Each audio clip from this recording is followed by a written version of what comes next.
जब ये सुदामा की आवाज भगवान कृष्ण के कानों तक पहुंची तो भगवान ने सुना कि मेरा मित्र आया है। भगवान अट्टारे में बैठे थे, ऊपर से दौड़ते हुए नीचे आते हैं और अपने सुदामा को मित्र को गले लगाते हैं। भगवान सुदामा से कहते कि वारे सुदामा, बहुत दिन में आया है, तुझे मेरी याद नहीं आती? सुदामा की आंखों से आंसू की धारा चल रही है, बोलने तक की नहीं बन रही है। क्या जवाब दे भगवान को? भगवान भी रो रहे हैं और भक्त भी रो रहा है।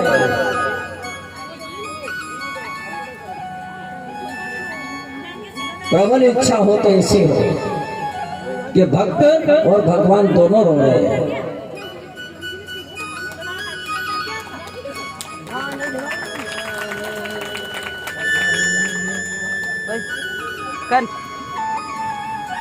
भगवान की भक्ति करो तो ऐसी करो कि भगवान को रोना आ जाए। आ जाओ वहीं से। भगवान कृष्ण ने सुदामा को गले लगाया, घर में गए, चरण पखारे,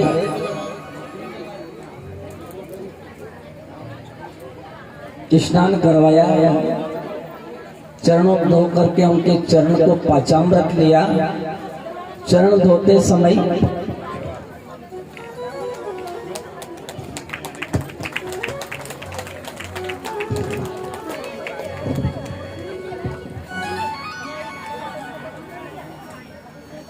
भगवान ने देखा कि सुदामा के पैर में कांटे लग गए थे। रुक्मणी से कांटे निकालने के लिए कुछ मांगा कि इनके पैर में से कांटा निकल जाए, ऐसा कोई साधन लाइए। रुक्मणी सुई लेने के लिए गई, कुछ देर हो गई। भगवान ने अपने मुंह से, दांतों से सुदामा के चरणों के कांटे निकाले और जैसे ही रुक्मणी ने देखा कि मेरे पतिदेव इनके चरणों से कांटे मुंह से निकाल रहे हैं, तो रुक्मणी ने भगवान कृष्ण से कहा कि प्रभु आप ये क्या कर रहे हो? आप भिखारी के चरण के कांटे अपने मुंह से निकाल रहे हो। भगवान को कभी क्रोध तो नहीं आया था, मगर आज भगवान कृष्ण को क्रोध आ गया और रुक्मिणी से और लक्ष्मी से कहा, लक्ष्मी तूने आज अनुचित कार्य कर दिया। तूने मेरे मित्र को भिखारी कैसे कह दिया?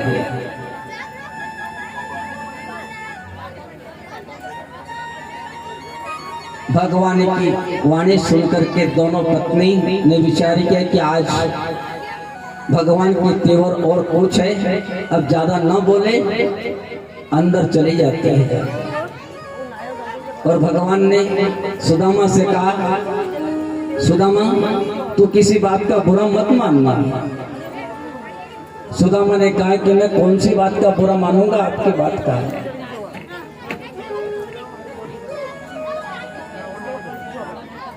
पलंग के ऊपर बिठाया सुदामा को और फिर अपने घर की कुशलक्षेम पूछी, सुदामा तू कैसा है? सुदामा ने कहा कि मैं ठीक हूँ।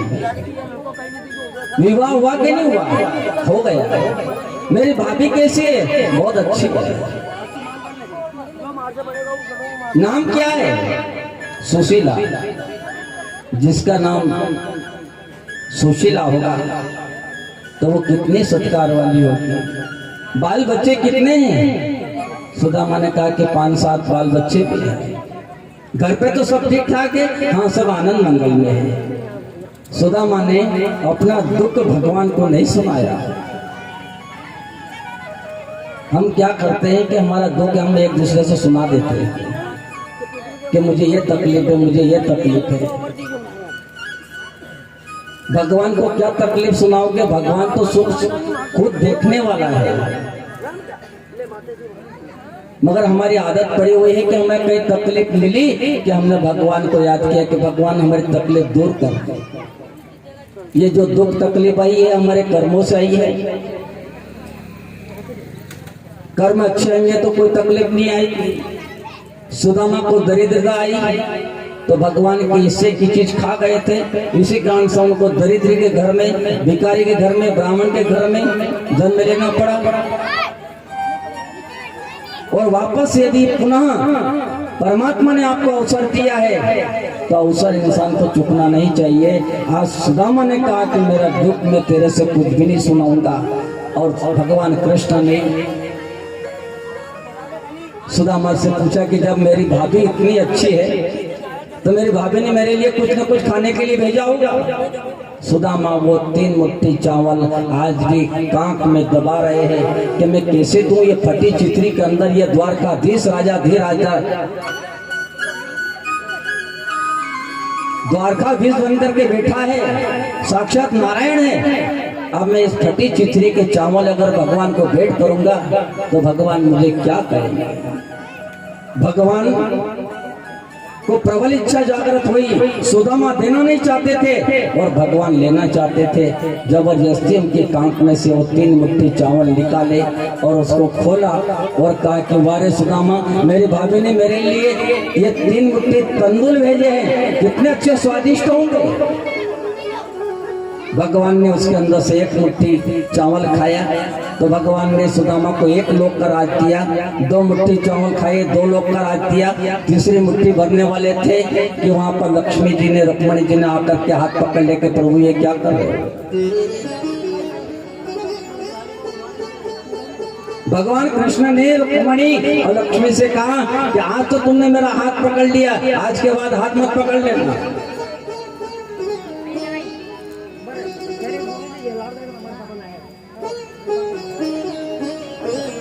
दोनों पत्नी ने भगवान से कहा कि प्रभु हमारे लिए भी कुछ न कुछ बाकी बचा करके रखो। अगर सब कुछ तुम्हारे मित्र को तुम दे दोगे तो हमारे रहने की जगह नहीं बचेगी, क्या करेंगे।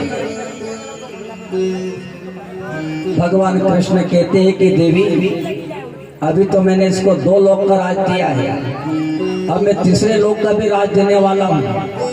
तो भगवान कृष्ण अपनी पत्नी से कहते हैं कि 3 लोक 14 भवन।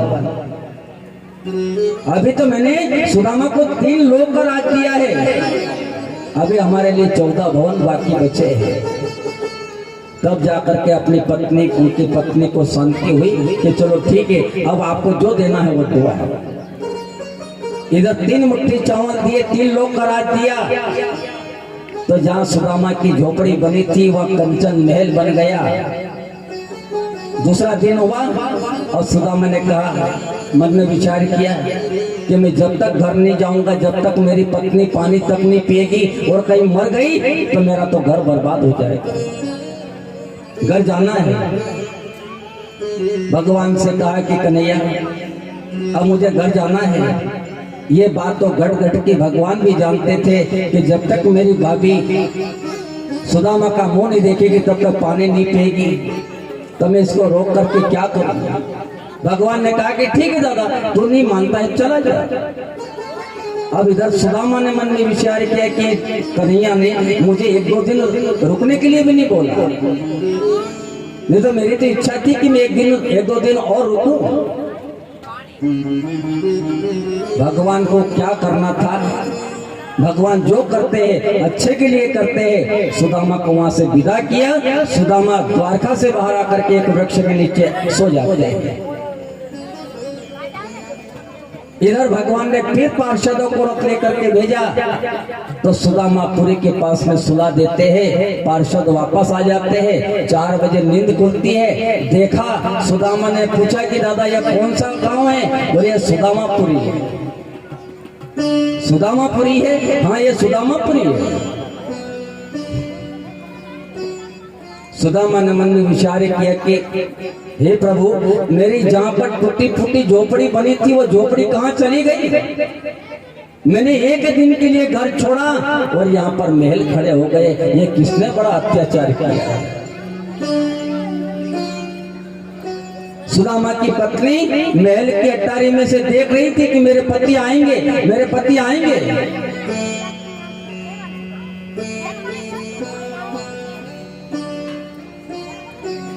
पत्नी ने नीचे उतरी और अपने पति का स्वागत किया, सत्कार किया और कहा कि पति देव, ये आपके मित्र की ही कृपा है, ये द्वारकाधीश की कृपा है। सुदामा ने विचार किया कि वारे प्रभु, तू लेता है और देता है तो जीव को पता नहीं मालूम पड़ता है। आज हमारे माता पिता किस स्थिति में थे, कितनी गरीबी में थे, और आज हम किस स्थिति के ऊपर बैठे हैं, जरा यह विचार कर लो। तो देने वाला भी वही है और लेने वाला भी वही है। बात यह है कि जैसे हमारे कर्म होंगे उतना ही हमें मिलेगा।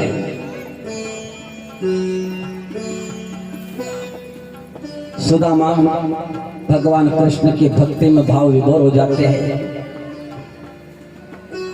समय कम है, गर्मी का समय है। अब कथा आती है, अंतिम कथा। राजा परीक्षित का आज 7वां दिन है। प्रथम दिन उसको तक्षक नाग आकर के डसेगा, ये श्राप लगा हुआ था।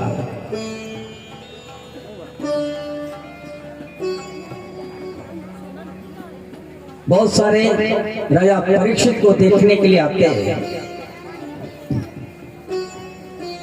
क्या तक्षक नाग आकर के कैसे डसेगा और इसकी मृत्यु कैसे होगी? बहुत सारे तमाशा देखने के लिए आते हैं। छोटी मोटी बात का कोई वाद विवाद हो जाता है नहीं तो बिना बुलाए वहां पर भीड़ इकट्ठी हो जाती है। तमाशा देखने वाले आते हैं कि अच्छा हुआ कि झगड़ा हो गया। और राजा परीक्षित सबसे हाथ जोड़ करके निवेदन करते हैं कि मेरे से और कोई भी जीव मात्र का कोई अपराध हो गया हो तो मैं आप सबसे क्षमा मांगता हूं।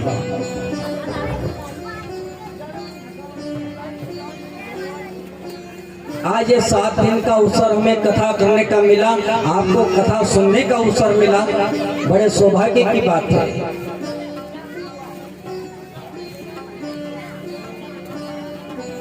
ये 7 दिन कैसे निकल गए हमें पता ही नहीं मालूम पड़ा।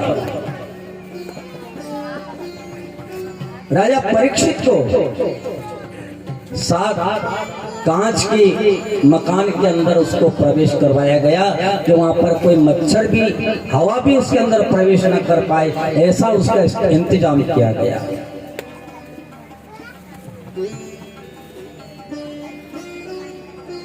लोग देखने वाले देख रहे हैं, हमारे घर में भी देखते हैं कि इंसान मृत्यु सैया के ऊपर जीव पड़ा है, मगर परिवार वाले कहते हैं कि इसके प्राण कैसे निकले, ये हमारी गोद में था मगर हमें तो कहीं पता ही नहीं मालूम पड़ा और चले गए।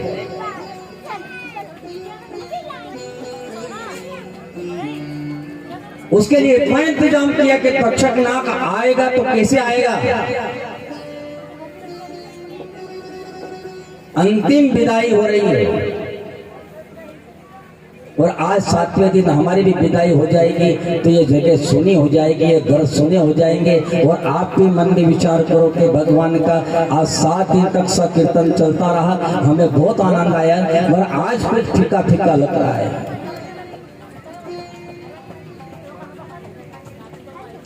2, 4, 8 दिन तक हमारे घर पर कोई मेहमान है तो हमें अच्छा लगता है, मगर यहाँ तो साक्षात नारायण का वास है और नारायण का सानिध्य इंसान का छुड़ जाए तो उनको कितना बुरा लगेगा।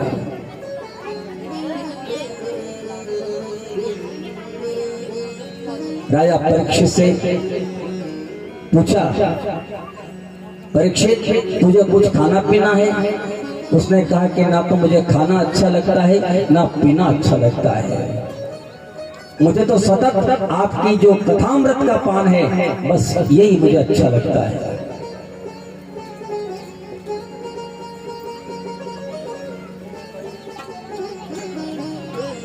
सब चारों तरफ इकट्ठी भीड़ हो जाती है और सब यही देख रहे हैं कि आज इसकी मृत्यु होने वाली है। राजा परीक्षित सभी से निवेदन करते हैं, परिवार वाले भी आए, बड़े बड़े राजा महाराज भी आए कि मृत्यु कैसे होगी, तक्षक नाग आकर के कैसे डसेगा।